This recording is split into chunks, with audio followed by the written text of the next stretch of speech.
In fact, siguro may more than 8 months na yan na napag-uusapan. Dalawang klase ho yung shipbuilding. Yung isa, yung shipbuilding talaga, yung ship. Saka yung tinatawag na leisure vessels. Para dun sa mga plano na ilulunsad na, ipasa ko lang yung telepono sa godfather ng shipbuilding projects namin, si General Manager J. Santiago. Thank you po, sir. In fact, yung sa project natin to develop yung shipbuilding, first shipbuilding facility that will be initiated under the Duterte administration, we have already completed yung ating feasibility study. In fact, we have already identified the location. But please, we apologize that we cannot disclose the actual location now because we don't want to encourage speculation doon sa land holdings. But the intention, yung sinasabi nga ni Secretary Togade kanina, primarily other than doon sa leisure vessels, what we want to do is that the shipbuilding facility will initially come up with one design, one vessel product. And the reason why we want to do this is in line with the modernization thrust of the department and the government. We want to be able to deploy as many passenger vessels as possible during the time also that we are retiring or we are decommissioning vessels that are unacceptable for safety of our passengers. So we will initially start out with yung either Roro or fast craft, which are really people movers. And then eventually what encourages us now is that there is a massive support from the shipping operators, from the ship owners, that because they will be the customers for the shipbuilding facilities, and that they are also excited because number one, in terms of cost efficiency, it will be more cost efficient for them if we start building locally, and at the same time we create yung technology transfer sa ating mga shipbuilders to encourage and to put up a shipbuilding industry because primarily we are, as what the Secretary has said, we are an archipelago, and that should really be our primary mode of inter-island connectivity. So we should be able to, we've completed the feasibility study. We are now trying to find out what is the best vehicle to be able to implement that, either it will be government initiated or through public-private partnership or through solicited proposals. Hopefully by next year, we should be able to break ground doon sa shipbuilding facility natin. Sir, what you're saying for either government, PPP, or unsolicited will be the facility? Will be the facility, Okay, yes. then, sir, who will operate it? The government? We will also look at the appropriate vehicle, either an O&M or some other arrangement with experts. Initially, we are looking at inviting all of the manufacturers that are involved in shipbuilding, either in Navotas or in Cebu. We have specific manufacturers that have expertise either in hull making, engine, coachworks, electrical.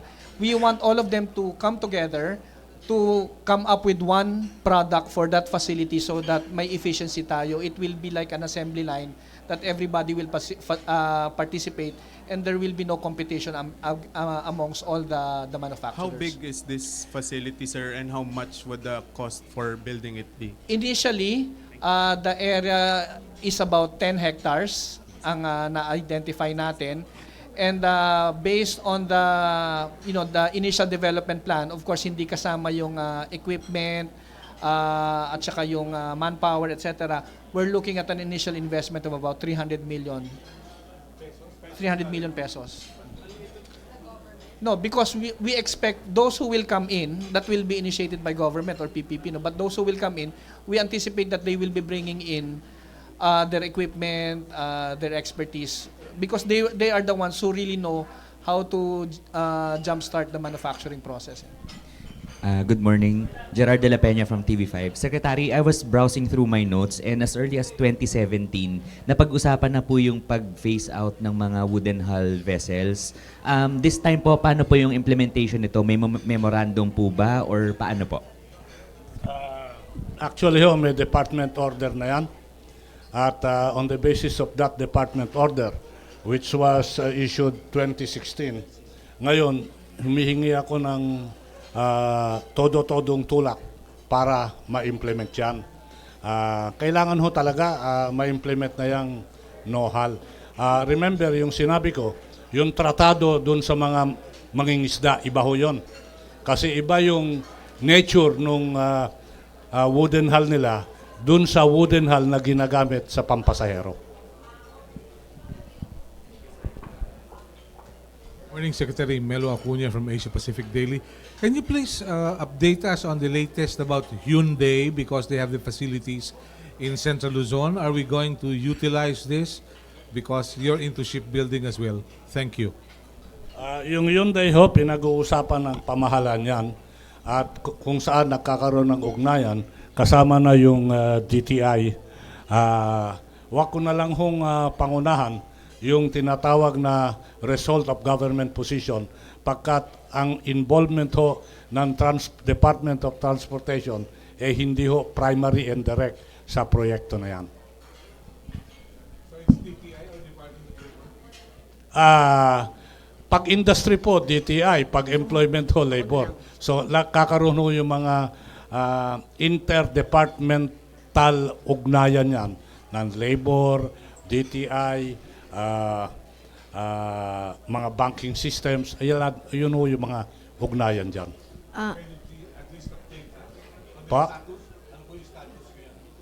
Kagaya nga ng sinabi ko ho, ang involvement ng kagawaran ng transportasyon, hindi ho direct and primary sa proyekto na yan, mas mabuti yung kasagutan sa katanungan na yan ay manggaling ho sa mga primary.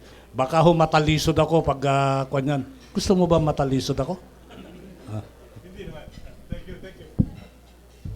Sir, I'm Susan Amoroso of Harbor Scope and Onboard. My question is, we were just talking to a private sector entity this morning, and he said that it seems that the government is not giving enough incentives to them, especially to those entities that have been in the Philippines for in the last 5 to 10 years. And sabi niya may lapse daw ang BOI incentives on capital infusion. Are you not going to say team up with the Department of Trade and Industry and the Board of Investments regarding this? Una ho, you said a mouthful there. At buti naman, inamin nyo na Board of Investment yan, na kung sa ganon, yung sangayan na yan, hindi naman ho amin yan. Yung pagbibigay ho ng insentiba ay linalagyan ho at kalagayan ha ng Department of Trade, ng Department of Finance at ibang sangay pa ng gobyerno na hindi ho alok o ugma ang kagawaran ng transportasyon. Ang magagawa lang ho namin dyan, after an evaluation, baka pwede kaming magrekomenda o gumawa ng endorsement. Ngayon, dun sa sinasabi hong the government is not giving enough incentive. What is enough incentive? So that when we address the issue of enough incentive, it becomes a matter of a judgmental issue. Kailangan objective ho yung discussion dyan. What is an enough incentive? And you can only arrive on a statement of enough incentive after a deliberative dialogue between and amongst all the stakeholders. Sir, to Attorney Jay, sir, yung shipbuilding facility that you mentioned is also the industrial park under the MIDP? Iba po. Iba This is pa? different. Yung PESA-like? We're thinking kung ipipesa natin or i-BOI natin, but the intention really is when we start deploying the vessels, kompleto na yan. In fact, I forgot to mention earlier that we are also encouraging and will be putting up a maritime training school in that area, in the shipbuilding, so that when we deploy it, kompleto na po lahat, pati manning, at saka yung ship repair, shipbuilding, manning, ship repair, para self-sustaining yun for the shipping industry, at least for that initial pioneer project. Sir, timetable for that, sir. Ang sabi ko kanina, we expect that we should be able to complete yung, tapos na namin ng feasibility study, we will be inviting interested parties to partner up with government for that, but if not, there will be nobody who will be forthcoming, then government, through the PPA and through the Department of Transportation, we will jumpstart that to make sure that the project is realized. So we expect that we should be able to break ground on that location by next year. To Vice Admiral Vingson, sir, what's the status of the proposed industrial park for shipbuilders under the MIDP, sir? The MIDP, ano na yun, is framework for our maritime industry. So, doon natin siya ililinya. Before kasi, kanya-kanya yung mga maritime industry natin. So the MIDP will only integrate all of this from passenger, cargo, separate, fishing industry, tourism, and yung wala pa tayo, yung coastal and inland waters. And we have the Philippine Coast Guard and Philippine Navy. All of these are make maritime domain to protect our maritime transportation. Ito lang yung ibig sabihin ng MIT.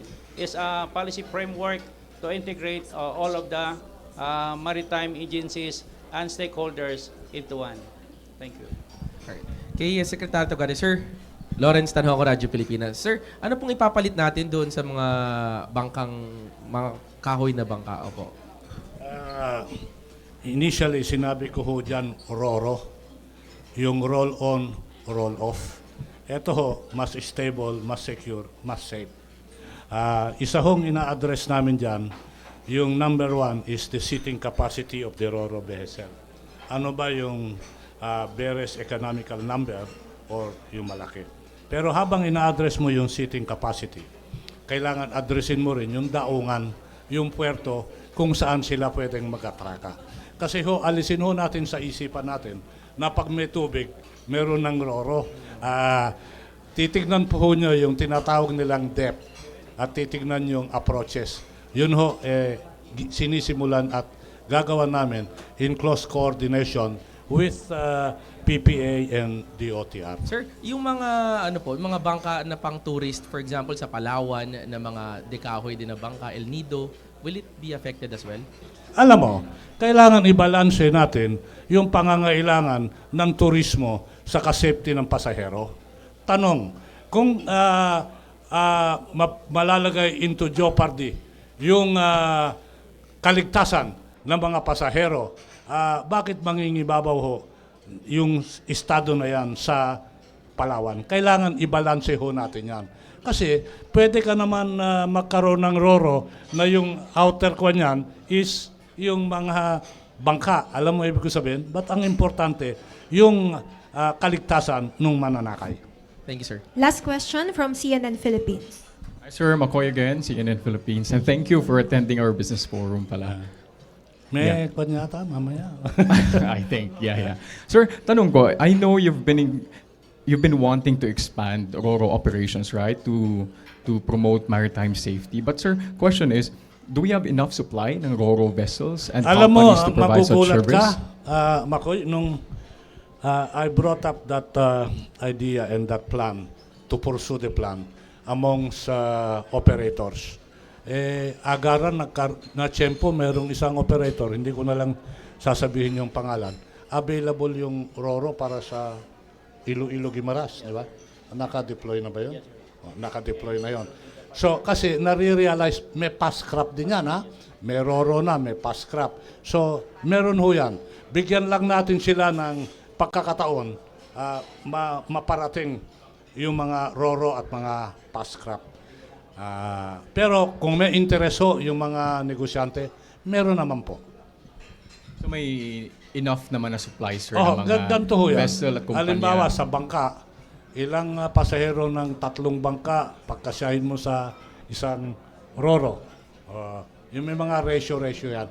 Remember kanina nabanggit ko, Mako, tinatawag na ridership capacity ng RORO. So, lahat ho yun tinitignan. Yung RORO ho, hindi ho ililimita yan sa Guimaras at Iloilo. Gustuhin ho namin ng kagawaran na ma-applyan sa lahat. Okay, thank you so much. So that ends our press conference. Thank you so much, Transportation Secretary Arthur P. Togade, and to the heads of the DOTR Maritime Sector.